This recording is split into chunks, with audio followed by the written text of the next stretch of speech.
let's take a thumbnail first, since I seem to always forget to do that.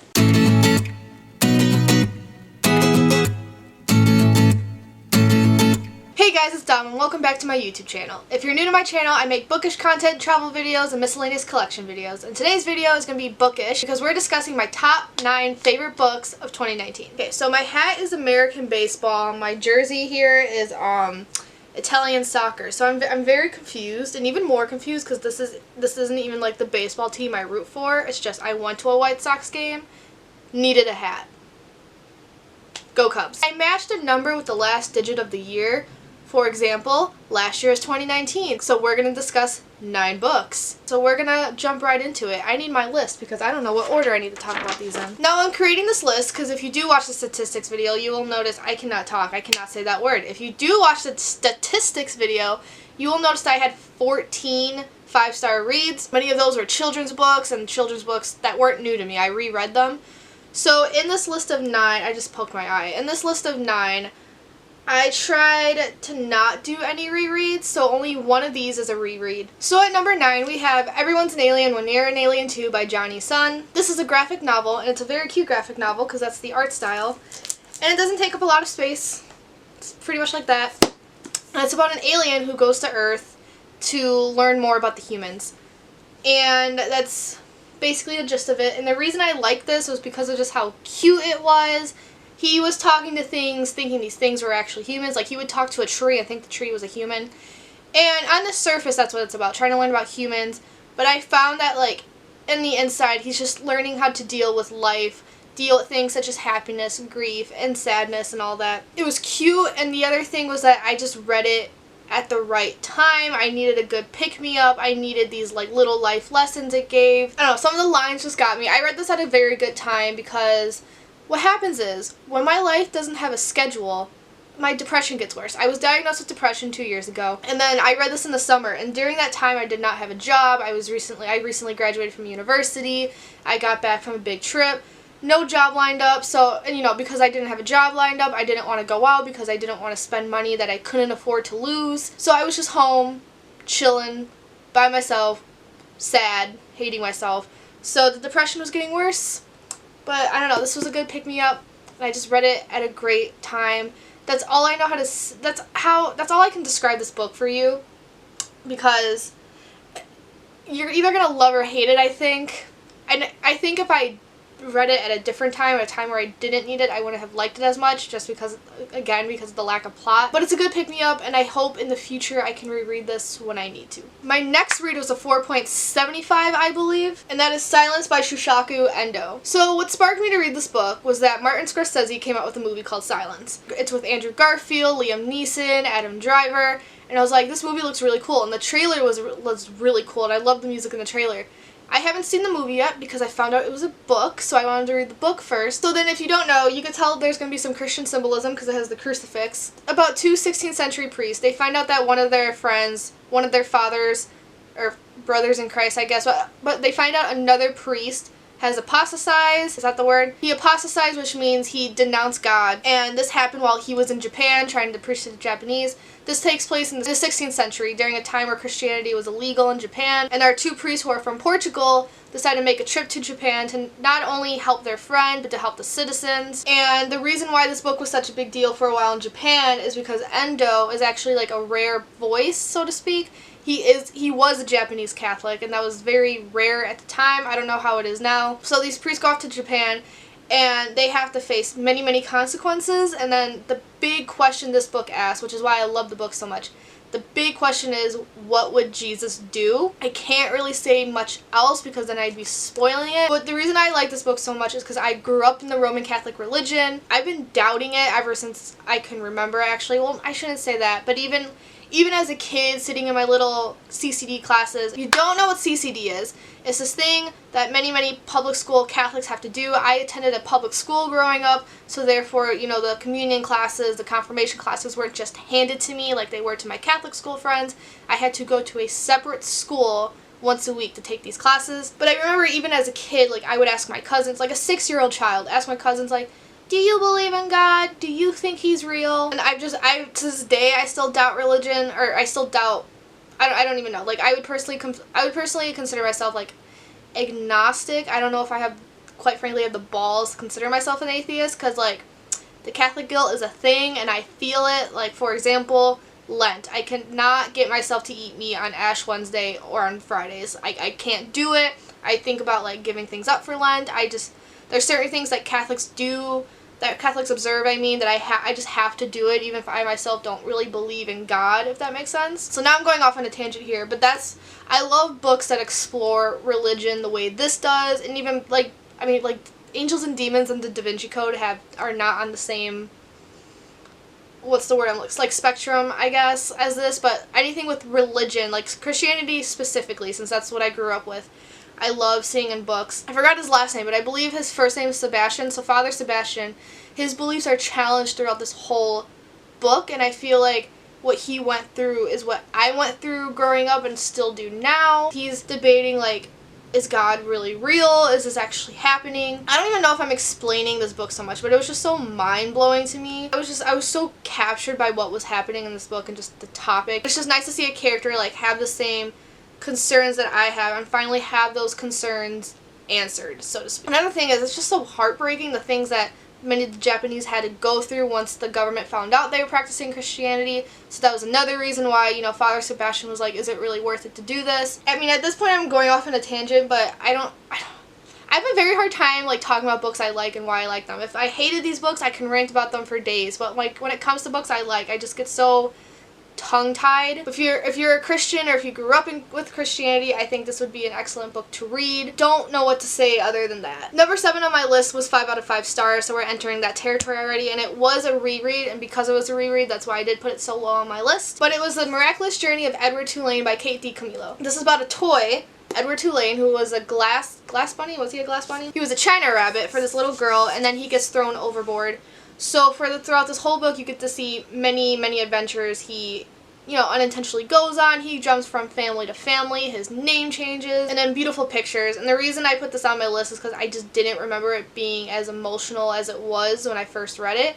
I was 10 years old when I first read it. I remembered bits and pieces when I decided to pick the book up again, but, like, I can't tell you why I was emotional because I would be spoiling it, but there's one family he's with. It's a little boy and a little girl, and I just cried so hard. And also, in order to enjoy these type of books, you do have to put yourself in the right mindset. Like, if you go into this book, like, with the adult mindset, like a grown-up mindset, you're not gonna like it because it's written for 10-year-olds, and it shows. Like, the writing, I don't, like, want to call it mediocre because that's, like, it's great for its audience, but it's, like, mediocre for an adult audience, if that makes sense. But just go into it knowing it's for 10-year-olds, and you'll love it. This is the author who wrote The Tale of Despereaux, which I also loved as a kid, so if you want more children's literature, I do highly recommend this. So all of these books are difficult for me to talk about because, like, again, I can't tell you how much I love a book because it's so hard for me to explain.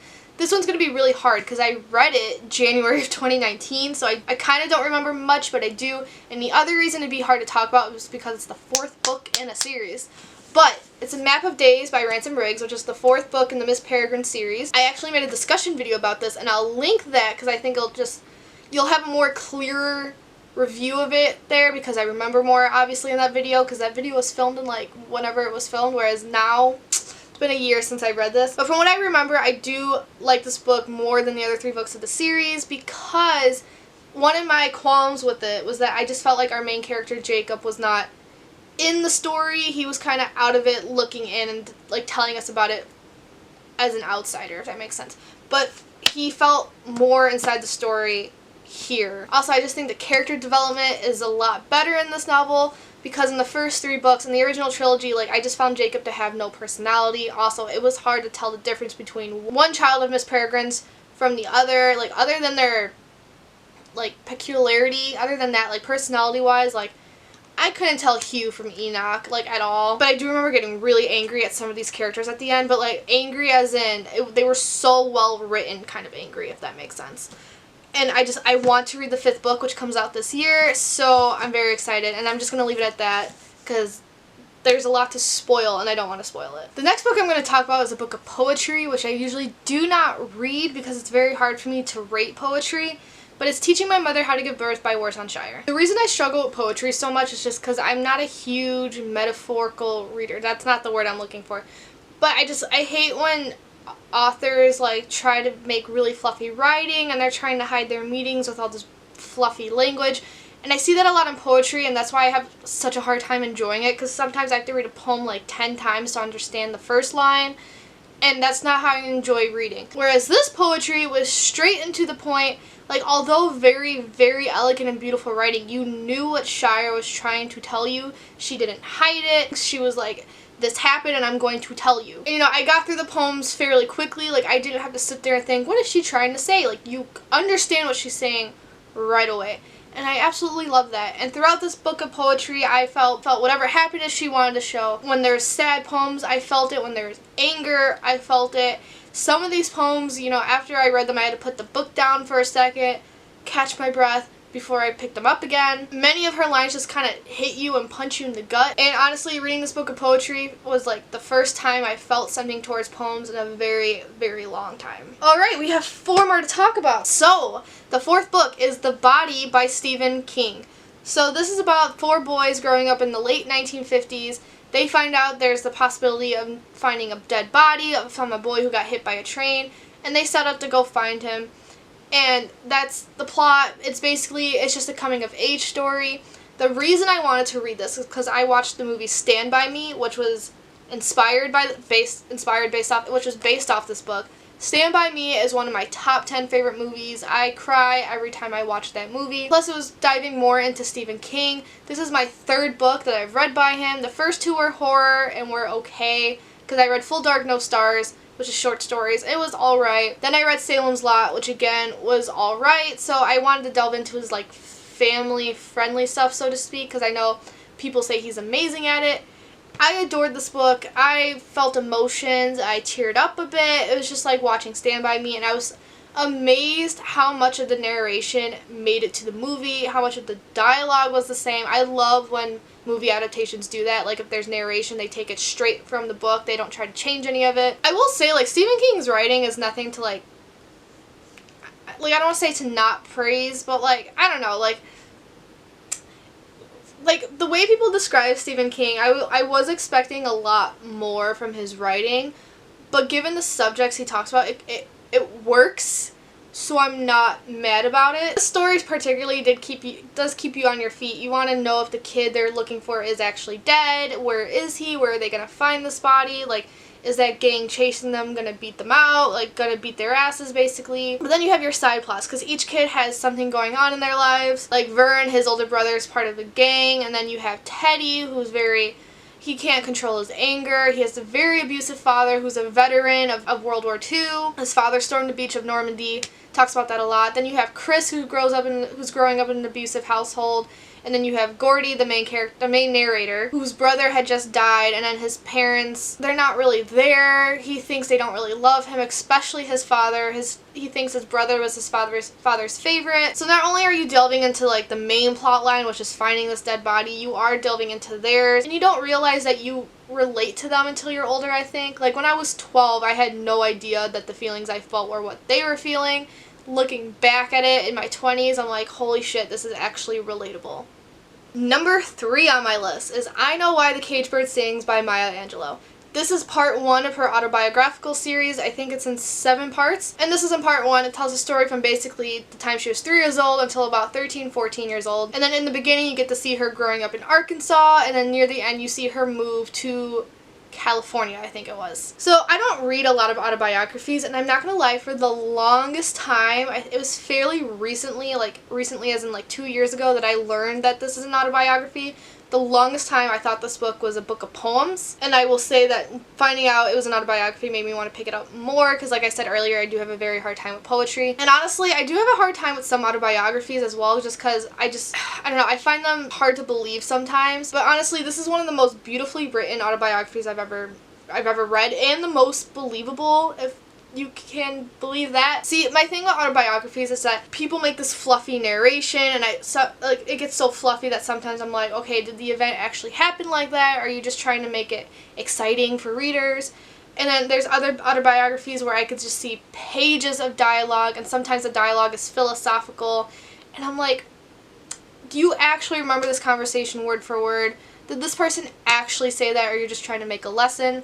Maya Angelou didn't do any of that. Like, I mean, the writing is gorgeous, but it's not fluffy and over the top. It's not lines and lines of dialogue. It's like, I mean, there's certain aspects of my life where I could remember a sentence someone said. I can remember the topic of conversation, but if you were to ask me to write down the whole conversation, I cannot do that. She didn't do it, and that's why I liked it, because it was just so believable. And I don't know why, but I was so entranced by her story and just some of the things that happened to her, and then her willingness to talk about it. Major props to this woman, and I'm glad I finally got to this. So number 2 on this list is another Maya Angelou, because I continued with her series, and it's Gathered Together in My Name. And this part of the autobiography talks about her time from when she was a teenager up until her 20s. And the reason I'm giving this a higher rating is just because one, I read it more recently. 2, it is more exciting because now, like, as an adult, she gets to do more exciting things. Many people I saw on Goodreads describe this as very dark. I didn't find it dark at all. The event she had to do, girl, you gotta do what you gotta do. Like, I think, honestly, my favorite part is the whole, like, fact that she ran a prostitution home.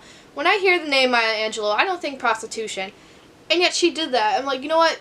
You go, girl. And then you get to see this, I don't know, the real life struggles of someone trying to find their way in life. I mean, because sometimes I hear about these writers and celebrities talking and they're like, oh yeah, it was hard. But you know, I got there eventually, so it's fine. Like, they never talk about how hard the journey actually is. So therefore, we all romanticize this idea that the journey is going to be easy. And it's not. And Maya Angelou didn't shy away from that. You saw her struggles. I watched her go from job to job. I watched her go she moved from place to place. You know, she had this child as a teenager, so we got to watch her, like, struggle with that, and at one point he was kidnapped. So I think that's the big thing about Maya Angelou's work. She just doesn't shy away. They're like, this happened to me, and we're going to talk about it. My number 1 book of 2019 was in fact the longest book I read in 2019, and that was The Count of Monte Cristo by Alexandre Dumas. So this big-ass book is the story of a man who was falsely accused of a crime. He was accused of being a Napoleon supporter. He was thrown in jail for years, for decades almost. He wants to take his revenge out on the people who did that to him, so that's what he spends the 1,200 pages doing, trying to get the love of his life back, sort of thing. And I was just so entranced by this story. One of the reasons it's my favorite read of 2019 is just because of how accomplished I am, I feel. Just how accomplished I feel reading it. And this took 2 months. Some problems I have with classics is that they don't jump into the plot right away, and it drives me crazy. War and Peace took a while to jump in. Les Miserables took a while to jump in. It took 200 pages to fucking jump into the plot for that book. This book, page 1, Dumas was like, this is the plot, this is gonna happen. And it was not slow burning. That's the other problem I have with classics. Like, you could read 40 pages, nothing happens.